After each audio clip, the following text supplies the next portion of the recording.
On Tuesday, May 19th, 6 U.S. states will have their primary elections, and voters will decide which candidates move on to the November 3rd general election. Welcome to the 16th episode in our series analyzing the 2026 primary elections, with this episode covering the last state voting in the May 19th block and the state that I live in, Pennsylvania. For those new to the channel, welcome, and please hit that subscribe button. The purpose of this video series, and most of the work on my channel, is to educate my fellow Americans on politics with a social democratic lens and spotlight progressive primary candidates to improve election outcomes. If we avoid nuclear Armageddon these next few months, it's vital to elect the best candidates in these upcoming primary elections. We can still work towards making a better world, but the window of opportunity is nearly closed. Each day Trump isn't impeached is another day more death and destruction is allowed to happen. The complicity and our spinelessness of our current Congress will not be forgotten. We must also remember our problems never started with Trump, and they won't end however and whenever he leaves office. We can guarantee elections in November will not be free and fair. Republicans will continue to use every voter suppression tactic they have available. Check out Greg Palast's documentary Vigilantes Inc. for more info on that topic. To win in November, we need the most inspiring candidates to run in all 50 states with the strongest policy positions ready to improve our lives. With a large enough voter turnout, we can make the midterm elections too big to rig, but this will only happen if there are enough candidates who give voters someone to vote for. The primary elections will narrow down our options. By not participating, it guarantees the Epstein class another seat in Congress, regardless which party wins. To fight and start taking power back, we all must participate in the primary elections and support the candidates who are sincere in fighting for the people. Let's now discuss how our friends in Pennsylvania can do just that. Pennsylvania is a state with a larger population size, around 13 million. This gives our state 17 seats in the House. The governor of Pennsylvania is Democrat Josh Shapiro. Our governor is also up for election this year, and Shapiro is running for re-election unopposed in the Democratic primary. His time as governor has been okay, could have been better. It's the Republican-controlled state Senate that's responsible for the majority of legislative limitations. Regardless, he will earn my vote, but what annoys me is the thought of him running for president in 2 years. My opinion, Josh Shapiro, don't do it. You want to be governor another 4 years? Fine. But you should commit to serving those next 4 years as governor. No part-time governorship to then abandon it to pursue a failing presidential candidacy. Anyway, back to the PA congressional slate. Currently, over 17 House seats are split between the parties, 10 seats held by Republicans and 7 Democrats. Sadly, at the moment, only one of those 17 seats actually represents us, the people. That is Representative and Justice Democrat Summer Lee in the 12th District. We will discuss more about her and the other secular lefty-approved candidates later in the video. The other 16 seats and both senators don't represent us. They represent their corporate donors and foreign genocidal interests. As for our Senate seats, sadly, neither of the Republicans are up for election. And yes, I know, Fetterman still technically calls himself a Democrat, but this is a senator that has repeatedly been a gross disappointment, supporting the genocide and war crimes of the Israeli government and our own government. I voted for that piece of shit, and I have never regretted a vote more. Kind of, with the exception of Joe Biden, because of his support for the genocide of the Palestinian people and failing to stop Israel, and allowing the re-election of Trump through other incompetent actions. I digress, though. That's a much longer topic, and something I've already discussed in previous videos. As much as I would like to see Fetterman resign, I know that won't be happening. We will just have to replace him in 2028. Who that will also be a longer conversation for another time. Whoever that candidate is, I just hope they will be a decent lefty. Maybe secular. The main focus in today's video is on the 9 seats out of the 17 available who have secular lefty-approved candidates running. While there isn't a candidate for every seat this election cycle, the ones we discuss are the candidates who will fight to improve our lives if elected. Those seats will require far greater voter participation than what we have seen in the past. I'm encouraged since Pennsylvania's voter participation is higher when compared to other states, but still abysmally low when compared to other democratic nations. For those first-time voters, we'll now review the primary process the candidates and voters must navigate to win. The information provided from Ballotpedia here informs us Pennsylvania uses a closed primary system. This forces voters to register with a party if they want to vote for a candidate in their primary election. Many voters would prefer to be independent and not register with party affiliation. This is what keeps millions of Americans from voting, and why corrupt and corporate-backed candidates are usually the only remaining options in the November general elections. While you may have many unfavorable views of the Democratic Party like I do, if you want to support better candidates to make the party better, you will have to change your party affiliation to participate in the primary elections and vote for those candidates. And for those candidates to win their primaries, they need to earn a plurality of votes. No minimum is required. There will be no runoff elections. Whoever earns the most votes in the primary on May 19th moves on to the November general. If you are not registered to vote or need to switch parties, you have 15 days before an election to do so in person, by mail, or online. You have until May 4th to get that done. There are candidates running who will make the time to register and vote worth the effort, but first, let's get the bad news out of the way and discuss the seats where there aren't any inspiring candidates. 8 of the 17 seats don't have any candidates who I believe are worth your time or money to help them, as they have little to no interest in helping you. These are in the 2nd, 4th, 5th, 6th, and 17th districts. These are all seats held by AIPAC-funded Democrats with no primary challengers. Most likely, they will still win their re-elections in November. The 9th, 11th, and 15th districts are currently Republican-held, and the Democratic challengers are running unopposed in the primaries. What makes them uninspiring is their lack of details on their policy web pages. The closest of these 3 districts to flip is the 11th district, where the Dem lost by 25 points. If these candidates have any chance of winning, their message in person to voters will need to be much better than what they have written on their policy pages or on social media posts. Hopefully in 2028, maybe these 8 districts will have some inspiring primary challengers to talk about next time. For now, those are the Nicks in Pennsylvania, the non-inspiring candidates. Currently, there are no independent or third-party candidates worth mentioning either. In Pennsylvania, it's also very unlikely for anyone outside the 2 parties to be elected. I don't agree with that. I don't support the 2-party system, just stating the sad reality of it. But if there is a good independent running who meets the approval requirements and the district doesn't have an inspiring candidate, then I will absolutely support that independent candidate running. A political party is only a vehicle for candidates to use when running for office. The Democratic Party can be reformed, but that will not happen by changing the minds of the current Epstein class servants. Congress members like Chuck Schumer and Hakeem Jeffries, that led to Trump's rise in the first place, are unable and unwilling to change. We need to replace them and every spineless and corrupt centrist and liberal Democrat with politicians with a bold vision to improve the country after holding the criminals in this current administration accountable for their massive list of war crimes, human rights violations, and everything else done over these last 15 months. We'll now move on to the 9 candidates running in Pennsylvania who are inspiring and need our support. In the 1st district, the approved candidate is Lucia Simonelli. This race I was able to do more research for, simply because this is the district I live in. I don't have time to travel and speak with every candidate in every congressional district. However, participating in town halls and other candidate events is a far better way of learning about them when deciding who to vote for. The reality is, though, not every candidate will have these events, unless you have thousands of dollars to buy access at private fundraisers. There was a town hall earlier this year on January 13th that I was able to attend. When deciding who to vote for, seeing candidates doing town halls is a very promising sign, as it allows their constituents to ask questions and discuss important topics. The video of this town hall was originally on the PA1 Town Hall Twitch page, but it appears to no longer be there. I found another recording of it on YouTube, and I'll link the full video with Lucia's campaign website in the video description below. This clip from the town hall includes the question that I had asked. We will listen to Lucia's response and discuss it afterwards. Hello, good evening. Thank you all for being here, for hearing our voices and our questions. So my question for the candidates here tonight, considering the numerous crimes committed by Trump, various members of his criminal administration, and assuming our current administration remains spineless to impeach him, and again, everyone who's deserving of it, once elected, will you join to help lead impeachment efforts in the House and work to abolish ICE and work to establish new Nuremberg trials for the fascists in our streets, terrorizing our fellow citizens?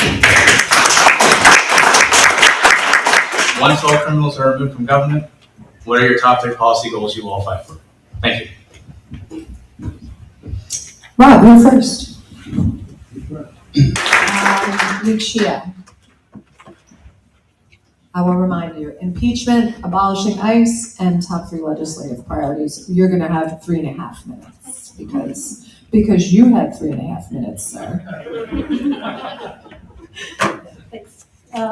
Yes, I would support impeachment. I would support holding these rogues accountable for, in any way that we can. I think we have to be realistic about the situation of the next 2 years, which is that the Trump administration is in power. We will not have control over the Department of Justice, which we would need to fully implement a plan that you described. But I think that if we take the House, at least there are steps that can be taken that are important to do.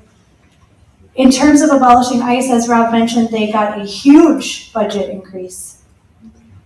And people who join our ICE get many times more the average person's bonus. So I would take that money and I would put it into funding our asylum process.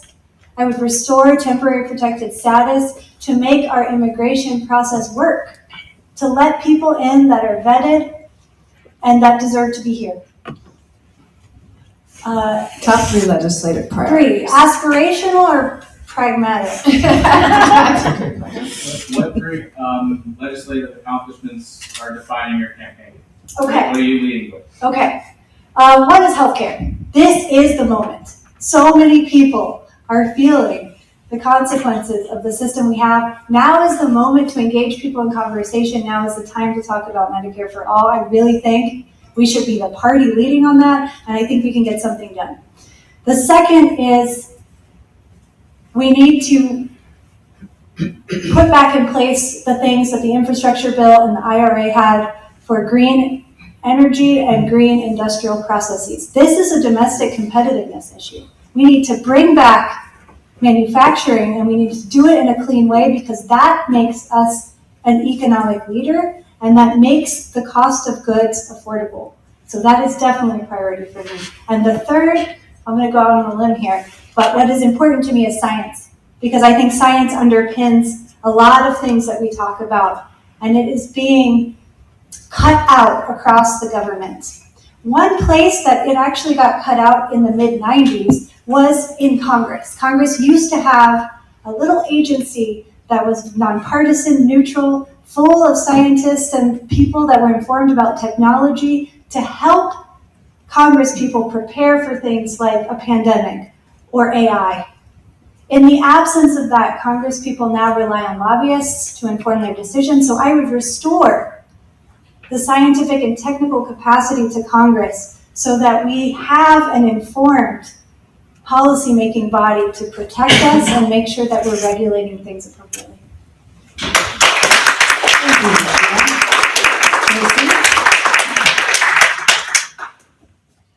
Thank you for the question. With regards to impeachment, I actually, just in the last week, have been asked to and have joined a grassroots movement. Some of you may have heard of it. It's called Citizens Impeachment. They have...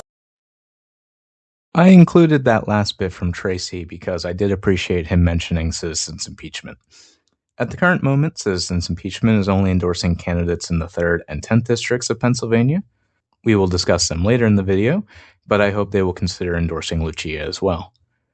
The second thing I want to address is the disappointment in myself for messing up my own question twice. If you didn't catch it, I said in the question, if our current administration remains spineless, when I meant to say our current Congress remains spineless when asking about impeachment. I misspoke there. Also, at the end of the question about abolishing ICE, I said terrorizing our citizens when I should have said terrorizing our communities.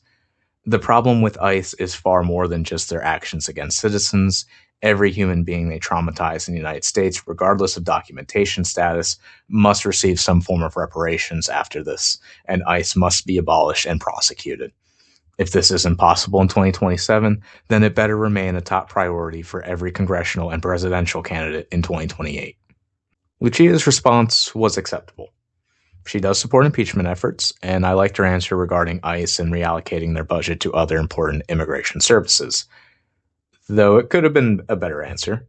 I was also slightly annoyed when she asked if the top 3 legislative priorities were supposed to be aspirational or pragmatic. Wasn't angry, just disappointed. My expectation of any congressional candidate is to be a leader. Your campaign should have policies that you are fighting for to improve people's lives, and it's your job as a candidate to explain to voters why those policy priorities will help them.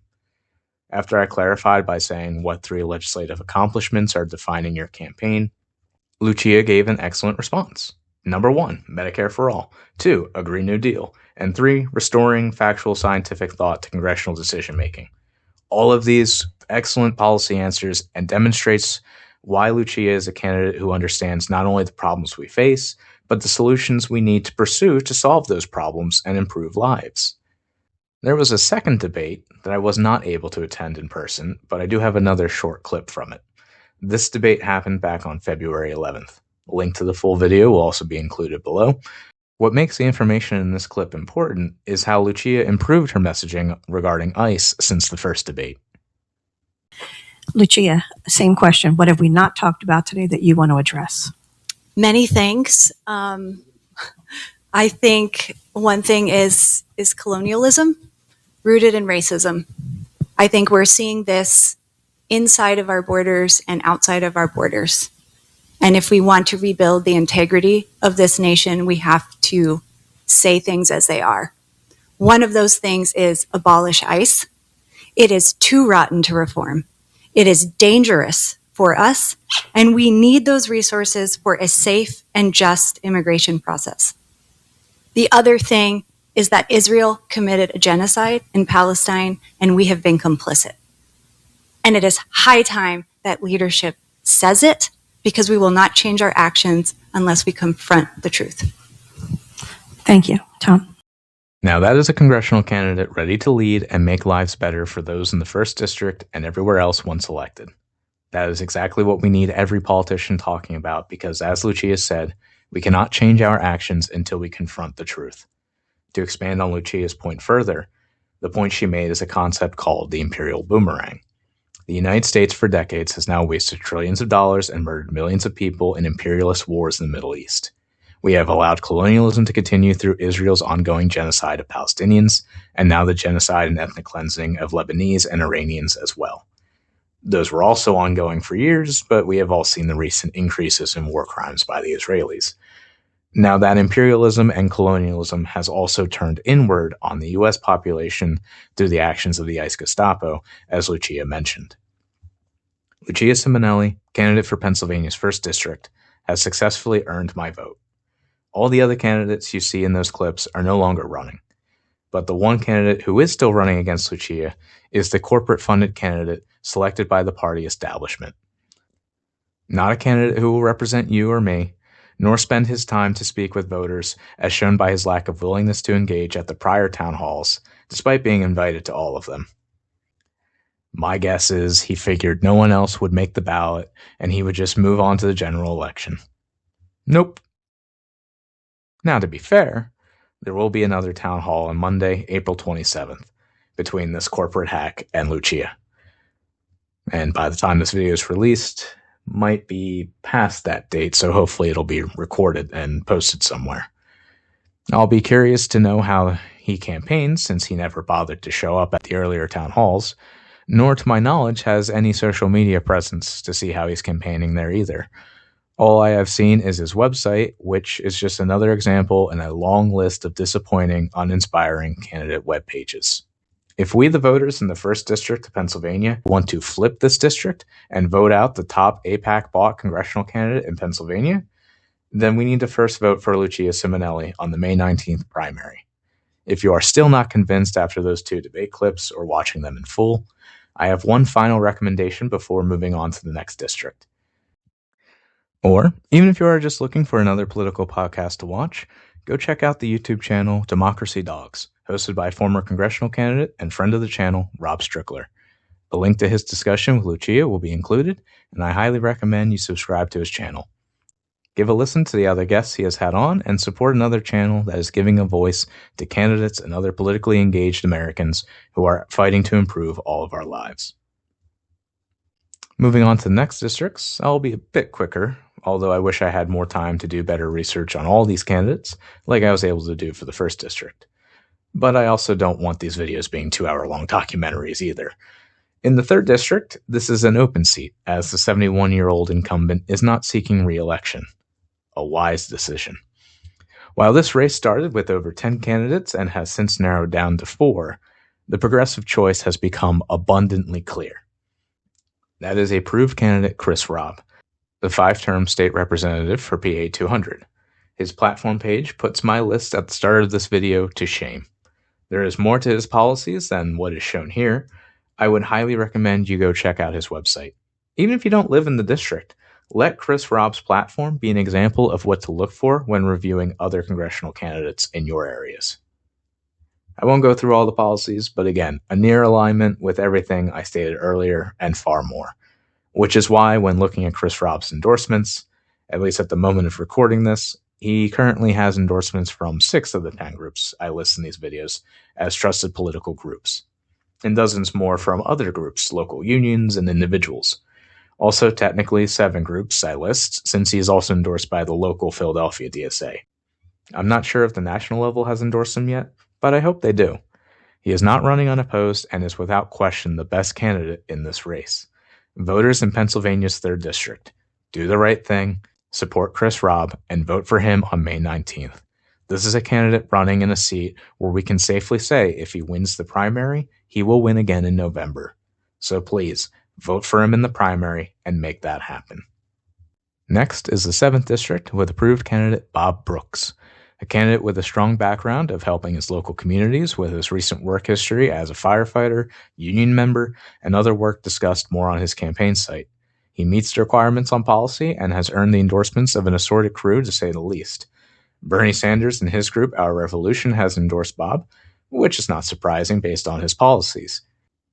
Also not surprising is his endorsement from the Working Families Party.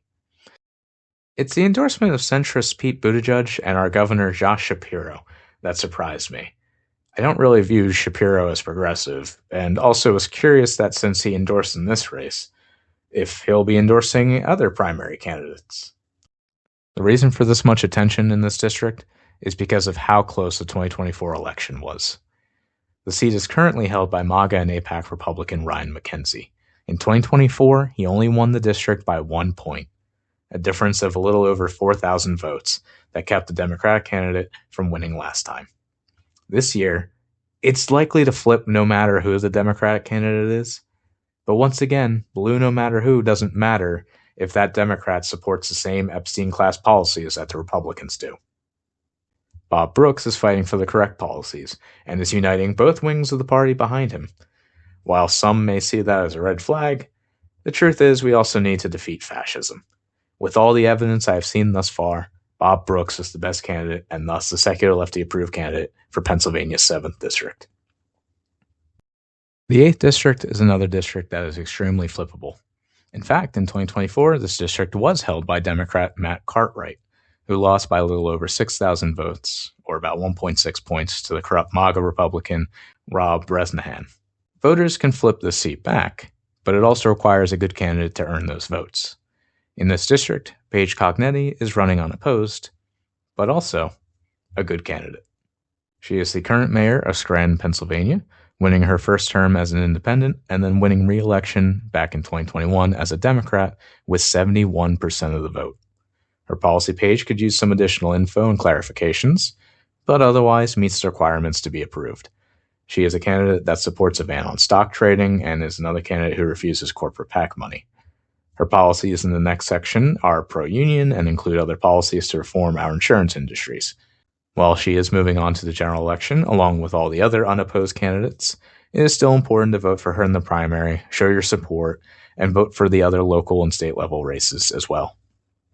Next in the 10th district, we have the approved candidate Justin Douglas, who has also been endorsed by the group Citizens Impeachment. The field in the 10th district narrowed down to Justin and one other candidate. The other candidate, who unfortunately does not support Medicare for all or a single-payer system or provide any other evidence to be secular lefty approved, is endorsed by Governor Shapiro. His endorsement was helpful back in the 7th district. Here it's quite annoying and unhelpful, and also provides an additional example how endorsements from establishment centrists and liberal Democrats are not based on policy. Another great example is Elizabeth Warren, who recently endorsed Graham Plattner in Maine, which, yes, that is the correct choice, but in Michigan chose the wrong candidate to endorse, backing Mallory McMorrow for some strange reason. The correct choice in Michigan is Abdul El-Sayed for Senate, who is supported by both Bernie Sanders and Congresswoman Summer Lee in Pennsylvania's 12th district. My apologies, back to Pennsylvania's 10th district. This is another district where it is currently held by a Matka Republican, Scott Perry. This incumbent has been in the seat since 2013, but only won his last election in 2024 by 1.2 points, or a difference of about 5,000 votes. The Democrat candidate running then is the same candidate endorsed by Governor Shapiro now. Sometimes when candidates lose, they should run again. Sometimes the lack of name recognition is a real hurdle for new candidates. But in my opinion, that is not why Janelle Stelson lost. She lost because she is an uninspiring candidate without a policy platform ready to meet this moment. With a district so close to flipping, let's not gamble with the weaker candidate. On May 19th, please, the voters of Pennsylvania's 10th district, vote for Justin Douglas. In the 12th district is Justice Democrat Summer Lee. She has been fighting for the correct policies since taking office back in 2023. She is also endorsed by the Working Families Party, Sunrise Movement, and dozens of union organizations and other individuals. This is a candidate who supports the policies to improve our lives, and a candidate who the voters in Pennsylvania's 12th district should continue to re-elect. The next three candidates are all unopposed in their primaries, running in districts currently held by Republicans. Their policy platforms all meet the secular lefty requirements, so we'll just mention quickly their chances of flipping the seat. In the 13th district, Beth Farnham is running to unseat geriatric Republican John Joyce. In 2024, Beth was only able to earn 25.8% of the vote. This seat might just not be winnable, but if the voters would like a candidate to actually represent them and improve their lives, then hopefully they will vote for Beth this time in the November general election. In the 14th district is candidate Alan Bradstock. This is a district with a slightly better chance of being flipped than the 13th, but will still be difficult. If Alan wants to win and flip that 33-point difference, then he'll need to be out talking with voters and explaining how his policies will make their lives better. Lastly, in the 16th district, the approved candidate is Justin Wagner. He is running against 77-year-old Mike Kelly, who is still running for re-election. Mike Kelly is clearly hell-bent on dropping dead in Congress and forcing the good people of Pennsylvania's 16th district to vote again for a representative in a special election. Or you can avoid all of that and vote for Justin Wagner in the November general election. In 2024, Kelly won with 63.5% of the vote. Justin is another great progressive candidate supporting Medicare for All and plenty of other progressive policies. If a candidate is going to close these 27 points to flip the seat, they will have to work for it and earn the votes of the people in Pennsylvania's 16th district. Justin Wagner has the correct policies. As long as he puts in the work and goes to the places the voters are and speaks with them, then he can flip the seat in November. Well, we'll see. These are the 9 secular lefty approved candidates running in Pennsylvania. For the candidates not running unopposed, Lucia Simonelli in the 1st, Chris Rabb in the 3rd, Bob Brooks in the 7th, Justin Douglas in the 10th, and Summer Lee in the 12th. Those are the candidates who will need the extra support to win their primary elections, if you are able to. I hope after the midterms, Pennsylvania will have more than just one representative fighting for the people. Before ending this video, I also want to spotlight the Texas runoff election happening on May 26th, the following Tuesday after the May 19th elections. Back on March 3rd, Texas had their primary election, and their primary required candidates to earn a majority of votes to win. In 8 of those races, no candidate won a majority, and the winners will be decided by this runoff election. 4 of those races have secular lefty-approved candidates that I recommend you support and vote for if you can. Chelsea Hockett in the 5th, Christian Menefee in the 18th, Kevin Burge in the 24th, and Maureen Galindo in the 35th. Texas, please send 4 more approved candidates into the general election. They may not flip every seat, but they are the candidates with the best chance of doing so. Before these runoff elections, the next states to vote are Indiana and Ohio, voting on Tuesday, May 5th. After that, the next Tuesday is Nebraska and West Virginia on May 12th. Then, that Saturday, on May 16th, Louisiana voters will make their choices. Episodes reviewing their primary candidates are all out now, and if you know anyone who lives in those states, please share the channel and those videos with them. Likewise, the same goes with the 6 states voting afterwards on May 19th.